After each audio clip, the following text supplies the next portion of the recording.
Hello friends, welcome to our YouTube channel Math K Sir. Today we are going to see first topic of ninth class and the topic is from algebra. The name of topic is sets. So let's start the video and keep watching up to the end. तर मित्रांनो आता set मध्ये आपण सगळ्यात पहिल्यांदा पाहणार आहोत तर डेफिनेशन काय असणार आहे सेटची. तर सेट म्हणजे काय असतं तर सेट म्हणजे एक ग्रुप असतो. ग्रुप म्हणजेच काय बंच असतो. ठीक आहे ना. म्हणजेच काय आता याच्यात आपण डेफिनेशन जर प्रॉपरली पाहिजे झाली तर याची डेफिनेशन आपल्याला बुक मध्ये पण दिली आहे. तर डेफिनेशन मध्ये काय सांगतं आपल्याला की वेल डिफाईन्ड कलेक्शन ऑफ ऑब्जेक्ट्स म्हणजेच काय असलं पाहिजे कलेक्शन असलं पाहिजे. पण कलेक्शन कसं पाहिजे आपल्याला तर वेल डिफाईन्ड असलं पाहिजे. आता वेल डिफाईन्ड म्हणजे काय याचा अर्थ काय हे नुसतं वापरायचा म्हणून शब्द वापरलेला आहे का तर नाहीये. वेल डिफाईन्डला भरपूर महत्व आहे. तो वेल डिफाईन्ड म्हणजे काय असणार आहे तर सगळ्यांसाठी त्याची डेफिनेशन काय असली पाहिजे एकच असली पाहिजे. म्हणजे नववीत जर आपण पहिला टॉपिक सेट पाहतो आहे तर सगळ्यांसाठी ओव्हरऑल इंडियामध्ये पहिला टॉपिक काय असणार आहे सेटच असणार आहे. म्हणजे हे काय झालं वेल डिफाईन्ड झालं. म्हणजे असं असणार आहे का जिल्ह्यावाईज प्रत्येक टॉपिक वेगळा असेल का नाही. नववीच्या वर्गाला प्रत्येक जिल्ह्यामध्ये वेगळा टॉपिक असू शकेल का तर नाही. तर सगळ्यांसाठी कॉमन जी कुठली गोष्ट असते तर त्या गोष्टीला किंवा त्या संख्येला किंवा त्या ऑब्जेक्ट्सला आपण काय म्हणणार आहे तो वेल डिफाईन्ड म्हणणार आहे. ठीक आहे. वेल डिफाईन्ड म्हणजे काय असणार आहे तो ओव्हरऑल कॉमन गोष्ट असेल. म्हणजे आता सपोज आपण नंबर घेतले 1 2 3 अप टू इन्फिनिटी पर्यंत 1 आहे 2 3 4 अँड अप टू इन्फिनिटी हे सगळे नंबर काय असतील ओव्हरऑल वर्ड मध्ये काय असतील सेम असतील. म्हणजे हे काय झाले नंबरची काय झाली डेफिनेशन झाली. म्हणजे हे काय झालं वेल डिफाईन्ड झालं. आता सगळ्या वेल डिफाईन्डचं काय होणार आहे कलेक्शन होणार आहे. आणि हे कलेक्शन म्हणजे कशाचं कलेक्शन असणार आहे ऑब्जेक्टचं कलेक्शन असणार आहे. म्हणजेच काय 1 2 3 4 अप टू इन्फिनिटी हे काय झालं ऑब्जेक्ट झालं. आणि हे कलेक्शन कसं झालं तर वेल डिफाईन्ड झालं. म्हणजेच काय सगळ्या ओव्हरऑल जिथं कुठं आपण शिकणार आहोत जे कोणी शिकणार आहेत त्या सगळ्यांसाठी कॉमन काय असलं पाहिजे त्याचा कन्सेप्ट असलं पाहिजे.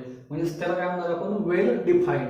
आता सेट म्हणजे काय म्हणू शकतो आपण तो वेल डिफाईन्ड कलेक्शन ऑफ ऑब्जेक्ट्स. म्हणजे सपोज आपण आता पाहूया नंबर रिअल नंबर माहिती असतात आपल्याला किंवा नॅचरल नंबर माहिती असतात. तर नॅचरल नंबरचा सेट कसा असला पाहिजे किंवा काय असणार आहे नॅचरल नंबरचा सेट तो 1 आहे 2 आहे 3 आहे अँड सो ऑन. हा काय झाला सेट झाला. म्हणजे हा सेट कशामुळे म्हणू शकतो आपण कारण नॅचरल नंबर प्रत्येकासाठी काय असणार आहे सेमच असतील का चेंज होतील का ते नाही. म्हणजे इथं आज जर आपण पुणे जिल्ह्यातनं जर पाहत असतो पुण्यासाठी वेगळा नॅचरल नंबर असणार आहे मुंबईसाठी वेगळा नॅचरल नंबर असणार आहे असं असणार आहे का तर नाही. हे सगळ्यांसाठी काय असणार आहे कॉमन असेल. म्हणजेच काय आता आपण ओरिजिनल डेफिनेशन मध्ये काय म्हणू शकतो मग तर well defined collection of objects. Well defined म्हणजेच काय मग सगळ्यांसाठी कॉमन. सगळ्यांसाठी जी गोष्ट कॉमन असते त्याला आपण काय म्हणणार आहे वेल डिफाईन्ड. याच्यापुढे जाऊन जर आपण सेट पाहिला तर ऑड नंबरचा जर सेट घेतला आपण तर ऑड नंबरचा सेट म्हणजे काय असणार आहे 1 आहे 3 5 अप टू सो ऑन. हे सगळे काय झालं ऑड नंबर झाले. ऑड नंबरचं काय म्हणू शकतो आपण सेट म्हणू शकतो. सेम ऑफ आपण इव्हन नंबरचा पण सेट म्हणू शकतो 2 4 6 अँड सो ऑन. ह्याला काय म्हणू शकतो आपण इव्हन नंबरचा सेट. मग ह्या दोघांना आपण सेट का म्हणू शकतोय कारण ऑड नंबर जरी असतील तर ते प्रत्येक ओव्हरऑल कन्सेप्ट काय असणार आहे सेम असणार आहे. म्हणजे प्रत्येक विद्यार्थ्यांसाठी सेमच कॉमन काय असणार आहे ऑड नंबर असतील सेम प्रत्येक विद्यार्थ्यांसाठी कॉमनली इव्हन नंबर असणार आहे. असं होईल का पर्सन टू पर्सन चेंज होणार आहेत का ऑड नंबर्स. म्हणजे माझ्यासाठी 1 असेल ऑड नंबर तर दुसऱ्यासाठी वेगळा असू शकेल का तर नाही. तर आपल्या सगळ्यांसाठी ऑड नंबर म्हणजे काय असतं म्हणजे 1 3 5 7 म्हणजे हे काय लिहायचं वेल डिफाईन्ड कलेक्शन झालं. ठीक आहे. सेम इव्हन नंबर सपोज एखाद्या मुलासाठी 2 हा इव्हन नंबर आहे आणि मी म्हणेल माझ्यासाठी 2 हा इव्हन नंबर नाहीये तर असं असणार आहे का तर नाही. हे सगळ्यांसाठी काय असणार आहे सेमच कन्सेप्ट असणार आहे. म्हणजे ह्याला सुद्धा आपण काय म्हणू शकतो वेल डिफाईन्ड. ठीक आहे. म्हणजे काय वेल डिफाईन्ड म्हणजे काय तर सगळ्यांसाठी कॉमनली त्याचं काय असणार पाहिजे डेफिनेशन असले पाहिजे. मग अशा सगळ्या ह्याचं कलेक्शन म्हणजे काय असणार आहे तर सेट असेल. आणि इथं 1 3 5 2 4 6 हे काय झाले ऑब्जेक्ट झाले. ठीक आहे. म्हणजे सेट म्हणजे कळलं आता तुम्हाला. तर आता नेक्स्ट पाहूया आपण सेटचं डिनोशन काय म्हणजे सेट डिनोट कसं करतो आपण.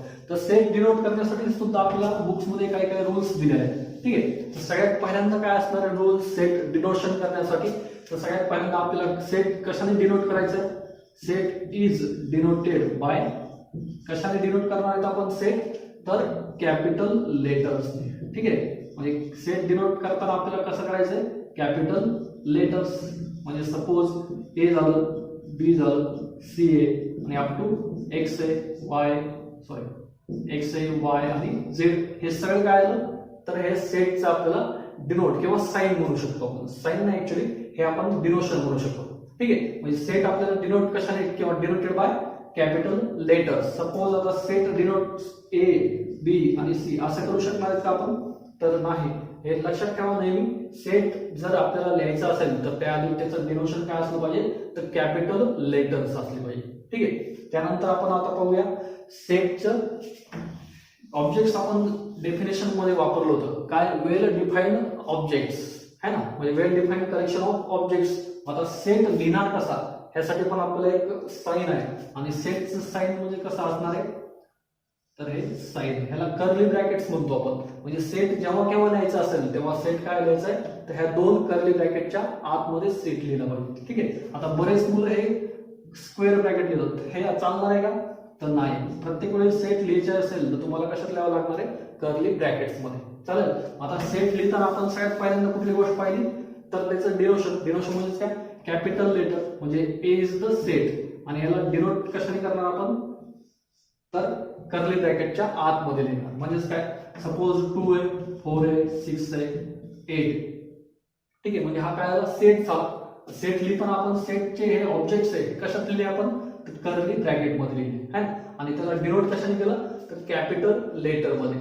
सपोज एखाद्याला वाटलं की मी स्मॉल लेटर मध्ये लिहिले आणि आतलं बरोबर लिहिलं सगळं, तर हे बरोबर असणार आहे का तर हे सुद्धा चुकीचं असणार आहे. का, कारण आपल्याला रूल काय सांगतोय की सेट जर लिहायचं असेल तर त्याला कॅपिटल लेटरनेच लिहावं लागेल. ठीक आहे, म्हणजे स्मॉल लेटर लिहिले आणि आतलं बरोबर लिहिले तर त्याला मार्क असतील का तर त्याला मार्क नसतील. म्हणजे प्रत्येक वेळी तुम्हाला सेट लिहिताना काळजी काय घ्यावी लागणार आहे तर कॅपिटल लेटर मध्ये ते डिनोट करायचं. ठीक आहे, आणि त्याच्यानंतर दुसरी मेन गोष्ट काय असणार आहे तर कर्ली ब्रॅकेटच पाहिजे. आपल्याला वाटेल ते म्हणजे काय म्हणतो आपण त्याला स्क्वेअर ब्रॅकेट लिहिलं तर चालणार आहे का ते, तर हे सुद्धा चुकीचं असणार आहे. चालेल, म्हणजे आपण काय म्हणू शकतो आता वेल डिफाईन्ड कलेक्शन ऑफ ऑब्जेक्ट्स. म्हणजे 2 4 6 सेट हे काय झाले ऑब्जेक्ट्स झाले है ना, हे काय असणार आहे त्या सेटचे ऑब्जेक्ट्स. पण याच्याही पुढे जाऊन आपण जेव्हा ऑब्जेक्ट्स प्रत्येक वेळी ऑब्जेक्ट्स म्हणायचे का आपल्याला नाही, तर ह्या ऑब्जेक्ट्सला आपल्याला अजून एक 2 टर्म्स दिल्या. त्या ऑब्जेक्ट्सला आपण काय म्हणू शकणार आहेत तर ऑब्जेक्ट्सला म्हणणार आहेत आपण एलिमेंट्स. ठीक आहे, एलिमेंट्स तरी म्हणणार किंवा ह्याला काय म्हणू शकतो आपण अजून मेंबर्स. ठीक आहे, ह्याला काय म्हणणार आहेत आपण मेंबर्स. म्हणजेच काय, A is the set of even numbers है ना, म्हणजे इवन नंबर म्हणजे काय असेल ऑब्जेक्ट, आणि ऑब्जेक्ट म्हणजे काय असणार आहेत एलिमेंट्स. म्हणजे 2 is the element of set ए है ना, same 4 is the element of set A, 6 is the element of set ए, आणि 8 is the element of set ए. किंवा एलिमेंटच्या जागी आपण काय म्हणू शकतो मेंबर. म्हणजेच कसं 2 is the member of set A and so on. ठीक आहे, म्हणजे सगळ्यात पहिल्यांदा काय आपल्याला तर डिनोट कशाने करणार आहेत आपण capital letters A B and so on. आणि लिहायचंय कशाला आपण कसं लिहिणार सेटला तर कर्ली ब्रॅकेट्स मध्ये. ठीक आहे, आता हे झालं डिजिटचं. सपोज एखाद्या सेट मध्ये आपल्याला अल्फाबेट्स वापरायचे असतील. Suppose B is the set of alphabets up to A to C घेऊया आपण. ठीक आहे, म्हणजे आपल्याला काय लिहायचंय ए बी आणि सी. म्हणजे हे काय म्हणायचं आपल्याला B is the set of alphabets a to c. म्हणजे आपण हे काम करायचं एबीसी हे काय असणार आहेत एलिमेंट्स असणार आहेत कोणाचे सेट बी चे. पण याच्यात अजून एक काळजी काय घ्यायची आपल्याला, जेव्हा आपण अल्फाबेट्स सेटच्या आतमध्ये वापरणार आहोत तेव्हा आपल्याला काय लिहायचं ते नेहमी स्मॉल लेटर्स मध्ये लिहायचे. ठीक आहे, म्हणजे अल्फाबेट जर आत असतील सेटच्या आतमध्ये असतील तर ते कशाला लिहायचे आपल्याला स्मॉल अल्फाबेट. ठीक आहे, म्हणजे हे काय असणार आहे आपल्याला हा एक अजून एक रूल आहे. ठीक आहे, म्हणजे जर सेट लिहायचा असेल तर त्याचं डिनोशन कसलं पाहिजे कॅपिटल अल्फाबेटने पाहिजे. पण सेटच्या आतमध्ये जर एलिमेंट लिहायचे असतील तर ते मात्र कसे लिहिले पाहिजे आपण स्मॉल अल्फाबेट लिहिले पाहिजे. ठीक आहे, ह्याला अजून एक रूल आहे, जेव्हा एक्झाम्पल येईल तेव्हा मी ते अजून क्लिअर करेल. पण सध्या पुरतं लक्षात काय ठेवा, सेट जर आतमध्ये एलिमेंट मध्ये लिहायचं असतील अल्फाबेट तर ते काय असतील स्मॉल असतील, आणि सेटच्या बाहेर म्हणजे त्याचं जर डिनोशन असेल तर ते मात्र काय असलं पाहिजे कॅपिटल असलं पाहिजे. ठीक आहे, त्यानंतर अजून एक आहे, जर आपण सेट लिहिणार कसं, म्हणजे सपोज एलिमेंट आहे हे तर ठीक आहे आपण म्हणतो, पण ते आपण दाखवणार कसं तर सपोज आपल्याला म्हणायचं आहे ए इज द सेट किंवा ए is the element of set B है ना, a is the element of set B हे जर आपल्याला सांगायचं असेल तर आपल्याला याच्यासाठी सुद्धा अजून एक साइन दिलेलं आहे, म्हणजेच ह्याला आपण लिहिणार कसं, ए बिलॉंग्स टू बी है ना. म्हणजे हे जे साइन आहे हे साइनला आपण काय वाचणार आहे तर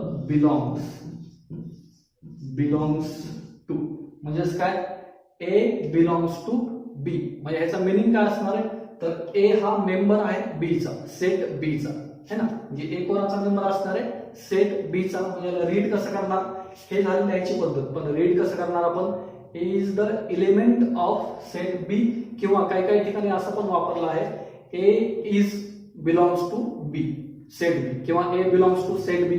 अशा पद्धतीने वेगवेगळ्या जर तुम्ही नोट्स वापरल्या तर प्रत्येक वेगवेगळ्या ठिकाणी वेगळं वापरलं आहे, पण चालेल ह्याला आपण दोन्ही पद्धतीने वापरू शकतो. काय, A is the element of set B किंवा A belongs to set B, हे दोन्ही सुद्धा चालेल.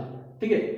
आता नेक्स्ट आपल्याला पाहायचं काही कॉमन नोटिफिकेशन आहेत, म्हणजे सेट डिनोट करण्यासाठी आपण जसं मग अल्फाबेट्स किंवा कॅपिटल अल्फाबेट्स वापरले होते, त्यासाठी अजून एक रूल्स वापरले आहेत. म्हणजे सपोज नंबर सिस्टीम माहिती असेल तुम्हाला, तर त्या नंबर सिस्टीम मध्ये काय केलेले त्यासाठी वेगळे डिनोशन फिक्स आहेत. म्हणजे एन काय असणार आहे, एन हा सेट असणार आहे, तो कोणाचा सेट असणार आहे तर नॅचरल नंबरचा है ना. म्हणजे N is the set of all natural numbers. ठीक आहे, हे कदाचित माहिती पण असेल. देन दुसरं काय असेल W is the set of, हा कोणाचा सेट असणार आहे मग तर होल नंबरचा. म्हणजे सगळे होल नंबर काय असणार आहेत डब्ल्यू ने डिनोट केले जाते. ठीक आहे. नेक्स्ट काय असणार आहे आय म्हणजे काय, I is the set of, I कोणासाठी वापरतो आपण माहिती असेल तुम्हाला कदाचित, तर आय वापरतोय इंटिजरसाठी है ना. म्हणजे I is the set of all integer numbers. Then R काय असेल, आता बऱ्याच जणांना वाटत असतं की आर म्हणजे रिअल नंबर असेल है ना. आर म्हणजे काय असणार आहे रिअल नंबरच असतो. आर म्हणजे काय असेल मग R is the set of real number. पण अजून एक कन्फ्युज असतं तर क्यू हे काय असतं, Q is the set of what rational number है ना. म्हणजे हे काय सगळे फिक्स डिनोशन आहे. म्हणजे N is the set of natural number, W is the set of whole number, I is the set of integer, R is the set of real number, whereas Q is the set of rational number. आता अजून एक गोष्ट सांगतो, इथं आलं म्हणून सांगतो, Q आणि R ह्या दोघात बऱ्याच जणांना कन्फ्युज होतात. काही काही जण R ला रॅशनल नंबर आहे म्हणतात है ना, पण R कशासाठी असणार आहे तर रिअल नंबर साठी असतं, आणि Q कशासाठी असतं तर रॅशनल नंबर.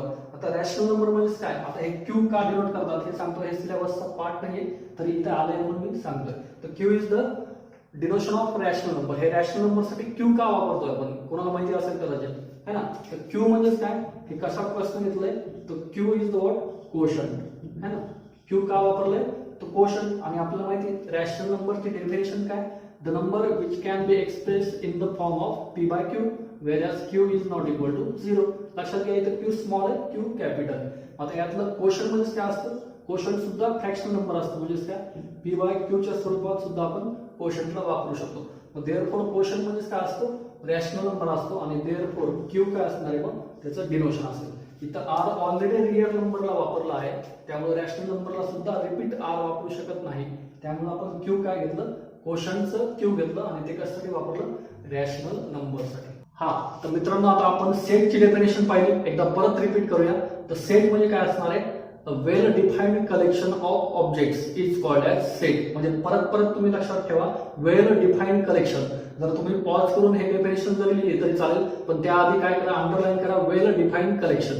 ह्या तीन शब्दांना काय करावं लागेल तुम्हाला अंडरलाईन. म्हणजे मेन फोकस काय असणार आहे तर well defined collection of objects is called as sets. आता सपोज आपण एक्झाम्पल पाहू शकतो की डेज इन अ वीक है ना. डेज इन अ वीक काय असणार सगळ्यांसाठी सेम असतील, म्हणजे संडे, मंडे, ट्यूजडे, वेनसडे, परत थर्सडे, फ्रायडे अँड सॅटरडे हे सगळ्यांसाठी काय असणार सेम असतील. म्हणजे हे काय वेल डिफाईन्ड कलेक्शन झालं, म्हणजे प्रत्येकासाठी हेच काय असतील डेज असतील. चेंज होणार का ते नाही. म्हणजे हे काय वेल डिफाईन्ड कलेक्शन. किंवा मंथ्स फ्रॉम द इयर है ना, म्हणजे मंथ्स फ्रॉम इयर म्हणजे 12 मंथ्स असतात प्रत्येकासाठी. असं कोणी आहे का ज्यासाठी 14 महिने एका वर्षात नाही, किंवा असं कोणी आहे का ज्याच्या वर्षामध्ये जानेवारी येणार नाही तर नाही. प्रत्येकाला काय असणार आहे 12 मंथ्स काय असतील कंपल्सरी असतील. म्हणजे जानेवारी, फेब्रुवारी, मार्च, एप्रिल, मे, जून, जुलै, ऑगस्ट अँड सप्टेंबर हे सगळे काय झाले 12 मंथ्स सगळ्यांसाठी कॉमनली यूज असतील है ना. म्हणजे हे काय झालं वेल डिफाईन्ड कलेक्शन झालं. हे काय झालं days in week and months from year. आता अजून एक एक्झाम्पल असतात, बरेच कन्फ्युजिंग एक्झाम्पल असतील. तर सपोज आता क्लेवर बॉय असू शकतो है ना, किंवा टॉलेस्ट बॉय, टॉलेस्ट गर्ल हे एक्झाम्पल तुम्ही ऐकू शकता पुढे जाऊन. चालेल. म्हणजे काय clever boy from your school किंवा clever boy from your class.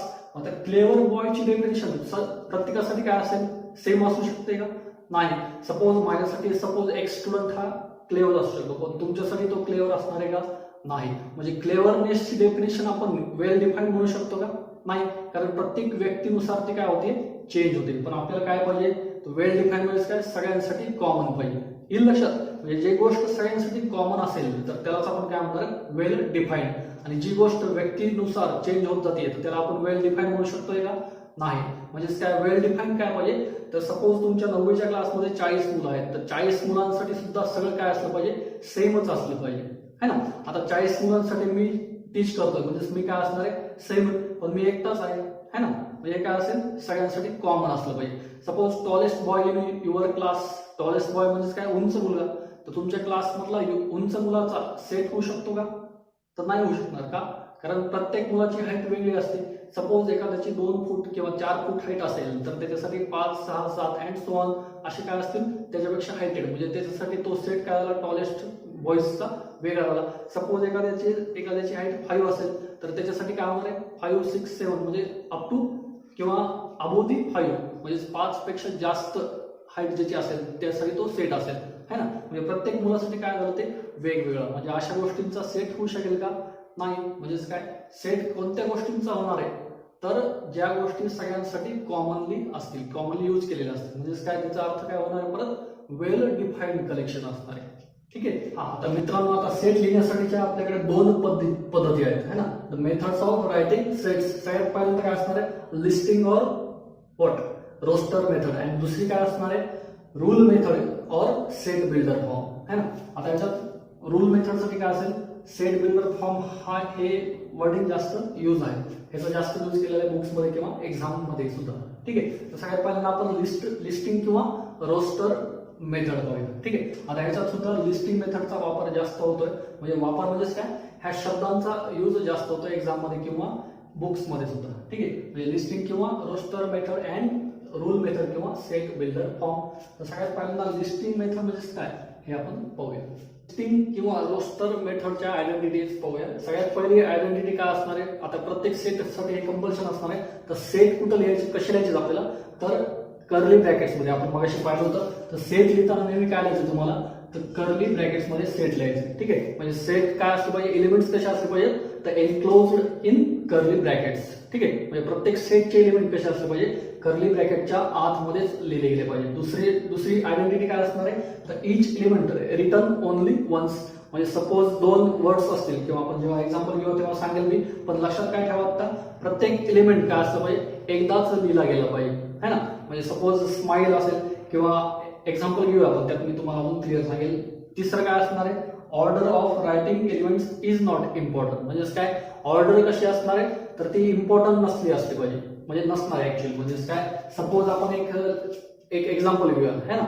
L is the letter किंवा L is the set of first 5 letter of alphabets है ना. म्हणजे काय L is the set of first 5 what alphabets किंवा first 5 letters of alphabets. म्हणजे काय L काय L हा सेट आहे, पण कशाचा सेट आहे तो तर पहिल्या 5 अल्फाबेट्सचा सेट आहे. म्हणजे काय ए आहे, बी ए, सी ए, डी आणि ई.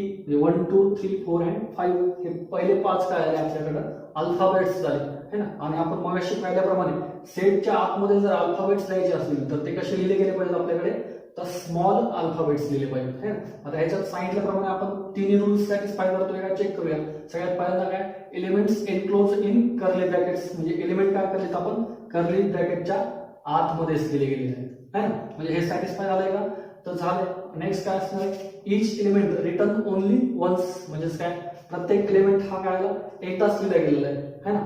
नेक्स्ट काय असणार आहे order of writing elements is not important. म्हणजेच काय, आता हा सेट ह्या पद्धतीने सुद्धा लिहू शकतो आपण. आणि अजून एक मेथड काय असणार आहे, तर अजून असं पण लिहू शकतो, ई आहे, डी, सी, बी आणि ए. म्हणजे ह्याला ऑर्डर महत्वाची असणार आहे का, नाही. म्हणजे असं सरळ लिहा, उलटा लिहा, रॅन्डम कसं आहे तुम्ही लिहू शकता, पण पहिले 5च अल्फाबेट असले पाहिजे.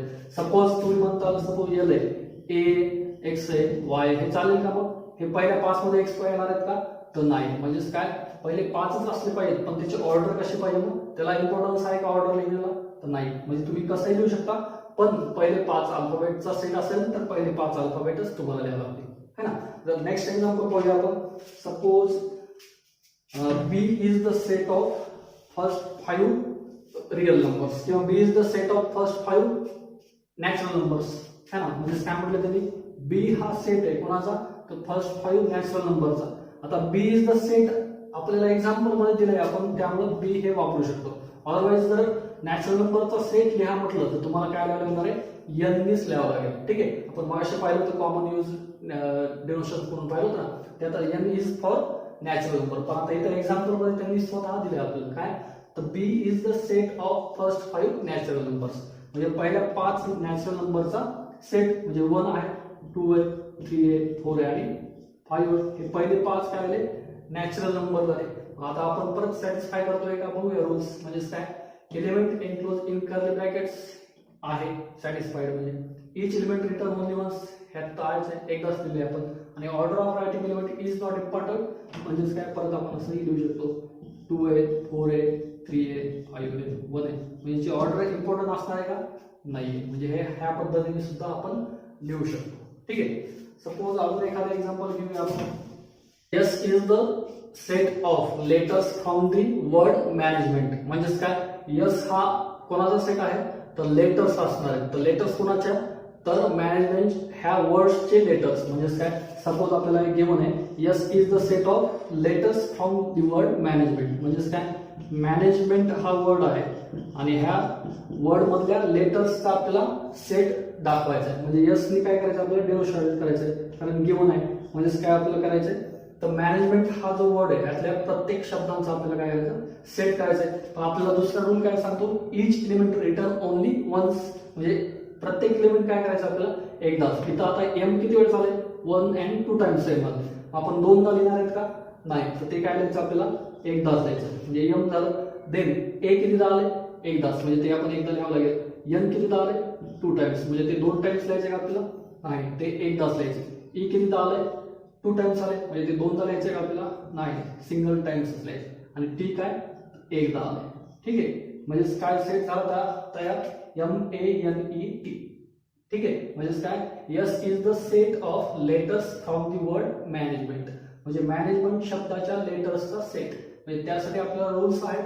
तर हे काय, इच एलिमेंट रिटर्न ओनली वन्स. म्हणजे हे एलिमेंट कसे लिहित आपण, एकदाच. जरी वर्ड्स मध्ये रिपीट झालं असलं तरी सुद्धा ते आपल्याला कितीदा लिहायचं, लिहिताना एकदाच लिहायचे. रूल मेथड और सेट बिल्डर फॉर्म. आता रूल मेथड किंवा सेट बिल्डर फॉर्म ह्याच्यात सगळ्यात सोपी आयडेंटिटी काय असणार आहे, तर आपल्याला सेटची माहिती डिस्क्रिप्शन पद्धतीने आपल्या या सेटमध्ये लिहायची आहे. ठीक आहे. म्हणजेच काय, elements of the set are described by specifying the property or rule. म्हणजेच काय, सेट मधले एलिमेंट हे कसे असले पाहिजे, तर डिस्क्रिप्टिव्ह मेथडने आपल्याला ते लिहावं लागतील. ठीक आहे. म्हणजेच काय, describe by specifying the property or rule. म्हणजे आपल्याला काय करायचं, त्यांचं स्पेसिफिक प्रॉपर्टी जी काय असेल किंवा जे काय रूल्स असतील ते आपल्याला कशात करायचे, डिस्क्रिप्शन पद्धतीने आपल्याला लिहावं लागतील. म्हणजे सेट बिल्डर फॉर्म किंवा रूल मेथड कशी असणार आहे, तर डिस्क्रिप्शन असणार आहे सगळ्यात सोपं. ठीक आहे. म्हणजे ह्याच्यात आपण एक एक्झाम्पल घेतलंय, अजून याचे एक्झाम्पल घेऊया. तर हे 2-3 पद्धतीने वेगवेगळ्या पद्धतीने आपल्याला लिहिता येत असतं. ठीक आहे. सगळ्यात पहिल्यांदा काय, वाय हे आपण काय लिहिलंय, कॅपिटल. आता त्यानंतर हे काय असणार आहे, कर्ली ब्रॅकेटच्या आतमध्ये. मग कर्ली ब्रॅकेटच्या आतमध्ये काय लिहायचं आपल्याला, तर डिस्क्रिप्शन लिहायचं. ठीक आहे. हे आहे डिस्क्रिप्शन. म्हणजे काय म्हटलं त्यांनी, आता ह्याचे रीड करण्याची सुद्धा पद्धती आहेत, ते आपण सांगणार आहेत पुढे. ठीक आहे. Y is the set of all x such that x is oval in the English alphabet. म्हणजे आता आपल्याला काय क्लिअर होत असणार की वाय हा सेट आहे अशा सगळ्या एक्सचा, की एक्स काय असणार आहे, तर ओवेल असेल. कुठनं, तर इंग्लिश अल्फाबेट मधलं ते काय असतील, ओवेल्स असतील. ठीक आहे. म्हणजे यातनं आपल्याला काय क्लिअर होणार आहे, हे डिस्क्रिप्शन आहे हे आपल्याला क्लिअर होतं. तर नेक्स्ट आता आपण पाहूया की प्रत्येक गोष्टीला रीड कसं करायचं. आता आपण सेट बिल्डर फॉर्म किंवा रूल मेथडचे एक्झाम्पल पाहतो, तर त्याचं रीडिंग कशी असते ते आपण आता पाहूया. सगळ्यात पहिल्यांदा काय, Y is the set of all x such that x is A oval in English alphabet. म्हणजेच काय, ही जी व्हर्टिकल लाईन आहे, ह्या व्हर्टिकल लाईनला आपण काय उच्चार असणार आहे आपल्यासाठी किंवा याची रीडिंग काय असणार आहे, त्याला आपण काय रीड करतो, सच दॅट. ठीक आहे, व्हर्टिकल लाईन आली म्हणजे इथं व्हर्टिकल लाईन आली, त्याला आपण काय वाचायचं, सच दॅट. ठीक आहे, म्हणजेच काय, आता ह्याला आपण सगळ्यात पहिल्यांदा Y is the set of all X, same C is the set of all x, म्हणजे स्टार्टिंग काय असणार आहे, सेमच असेल. इथं काय, Y is the set of all X आणि इथं सुद्धा काय असणार आहे, C is the set of all X. ठीक आहे, म्हणजे पहिल्यांदा क्लिअर झालं. देन काय, सच दॅट, इथे सुद्धा काय असणार आहे, सच दॅट. आता ही वेगळी मेथड आहे, हे पण डिस्क्रिप्शन आहे आणि हे सुद्धा काय असणार आहे, हे सिम्बॉलिक डिस्क्रिप्शन आहे. ठीक आहे, हे काय असणार आहे, आपण सिम्बॉल आहे, हे सुद्धा सिम्बॉल आहे. इथं काय, direct cut to cut description आहे. तर दोन्ही रीड कसे करायचे हे सांगतो. ठीक आहे, सगळ्यात पहिल्यांदा काय, पहिली गोष्ट तर कळाली आपल्याला काय, Y is the set of all x such that x is a whole in English alphabet. हे तर पुढचं जसं आहे तसंच रीड करावं लागेल, है ना. आणि इथं काय, C is the set of all x such that x is whole number and less than 10, है ना. म्हणजेच काय, एक्स काय, हा काय, एक्स होल नंबर आहे. आपण मगाशी सगळ्यात पहिल्यांदा पाहिलं होतं, हे साइन काय असतं, बिलॉंग्स टू असतं, है ना. हे साइन काय बोलतं आपल्याला की याची रीडिंग काय असणार आहे, बिलॉंग्स टू, किंवा तुम्ही असं वाचलं तरी चालेल, C is the set of all x such that X belongs to whole number and less than 10. याच्यात कंडिशन काय असणार आहे, एक्स काय आहे, होल नंबर तर आहेच, पण तो कसा आहे, तर 10 पेक्षा लहान आहे. ठीक आहे, म्हणजे दोन्ही रीडिंग काय आपल्याला एकत्र वाचू शकतो आपण, चालेल. किंवा अजून बऱ्याच ठिकाणी असं पण चालेल की C is the set of all x such that X belongs to whole number and x is less than 10. पण प्रत्येक वेळी एक्स एक्स वापरायची गरज आहे का, तर नाही. एकाच लाईन मध्ये आपण हे क्लिअरली रीड करू शकतो. म्हणजे काय, परत एकदा शेवटी सांगतो, C is the set of all x such that x is a whole number and less than 10. म्हणजे सी हा कशा पद्धतीचा सेट आहे, तर होल नंबरचा आहे, पण तो होल नंबर कुठपर्यंत आहे, तर 10 पेक्षा लहान आहे. ठीक आहे, हा. तर आता ह्याच्या पुढे काय असणार आहे, आपल्याला लिस्टिंग मेथड आणि रूल मेथड याचं कॉम्बिनेशन असेल. म्हणजे एक्झाम मध्ये किंवा एक्झाम्पल कसे असतात, तर काही काही ठिकाणी लिस्टिंग मेथड घेऊन असते आणि आपल्याला लिहायचं कशात असतं, तर रूल मेथड मध्ये लिहायचं असतं. किंवा काही काही ठिकाणी काय असेल, रूल मेथड घेऊन असेल आणि आपल्याला लिहायचं कशा असतं, तर लिस्टिंग मेथड. तर या दोघांचे आपण एक्झाम्पल चेक करूया.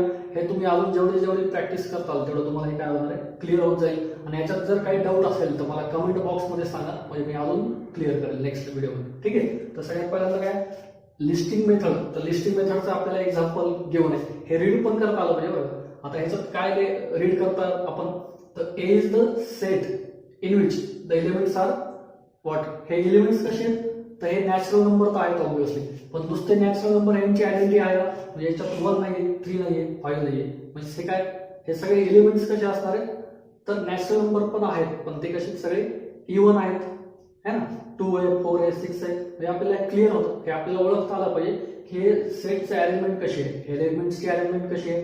म्हणजे काय आपण क्लिअर काय होतं यातनं आपल्याला, तर हे सगळे काय इव्हन नॅचरल नंबर आहेत. ठीक आहे, म्हणजे सगळ्यात पहिल्यांदा काय, ए म्हणजे हे आता आपल्याला लिहायचं कशातनं, तर रूल मेथड लिहायचं. आपण मागाशी म्हटल्याप्रमाणे रूल मेथड कसं लिहायचं आपल्याला, रूल मेथड म्हणजे काय, तर डिस्क्रिप्शन पद्धतीने आपल्याला लिहावं लागेल रूल मेथड मध्ये. ठीक आहे, म्हणजे A is the set of all x such that x काय, मग हे काय इव्हन नॅचरल नंबर आहे, म्हणजे एक्स इज, आणि त्यात इव्हन नॅचरल नंबर, पूर्ण इव्हन नॅचरल नंबर आहेत का, नाहीये. हे 10 पेक्षा लहान आहेत, है ना. म्हणजे पूर्ण अप टू इन्फिनिटी आहे का आपल्याला घेऊन, नाही. म्हणजे x is the set of, किंवा ए is the set of all x such that x is even natural number. Even natural number पण कसे ते, तर कुठल्या तरी संख्येपेक्षा लहान आहेत. तर कुठल्या संख्येपेक्षा लहान आहेत, even natural number less than 10. म्हणजे 10 पेक्षा काय असतील, लहान असतील. ठीक आहे, म्हणजे हे काय झालं, A is the set of all x such that x is even natural number less than 10 असं म्हणू शकतो आपण. ठीक आहे, आता नेक्स्ट काय आपल्याला, इथं ह्या एक्झाम्पल मध्ये रूल मेथड घेऊन आपल्याला लिहायचं लिस्टिंग मेथड मध्ये. ह्याच्यात पहिल्यांदा रीडिंग कसं होणार याचं, की is the set of all x such that x is an integer and x is what less than 5 and greater than -5. म्हणजेच काय एक्स हा काय इंटिजर आहे पण त्याला कंडिशन काय घेऊन आहे अजून, तर एक्स काय 5 पेक्षा लहान आहे है ना, आणि निगेटिव्ह 5 पेक्षा मोठा आहे, म्हणजे -5 पेक्षा मोठा आहे आणि +5 पेक्षा लहान आहे. मग आता लिहिणार कसं, K is the set of all x, म्हणजे के हा अशा एक्सचा सेट आहे की ज्यात एक्स म्हणजे काय असणार आहे, तर लेस दॅन 5 अँड ग्रेटर दॅन -5. म्हणजे हे लिहिताना कसं लिहिणार आहे आपल्याला, ग्रेटर दॅन काय म्हटलं त्यांनी -5, म्हणजे -5 पेक्षा मोठं आहे, म्हणजे इज इक्वल टू आहे का इथे नाहीये, म्हणजे इथं काय लिहायचं आपल्याला, -5 पेक्षा मोठा आहे म्हणजेच काय असणार आहे -4 -3 -2 -1 0, आणि अजून काय लेस दॅन 5, म्हणजे 5 येईल का परत, इज इक्वल टू असेल तर 5 आला असतो, म्हणजे 5 येणार आहे का नाही, म्हणजे 1 2 3 अँड 4. ठीक आहे, म्हणजे हे काय आलं, K is the set of all x such that x is an integer and x is greater than -5 and less than +5. म्हणजे काय एक्स काय 5 पेक्षा लहान पण आहे आणि -5 पेक्षा मोठा पण आहे. ठीक आहे, हे रिपीट चेक करा, हे थोडं कन्फ्युजिंग आहे. जर काही डाऊट्स असतील तर कमेंट बॉक्समध्ये टाका, मला मी अजून क्लिअर करेन.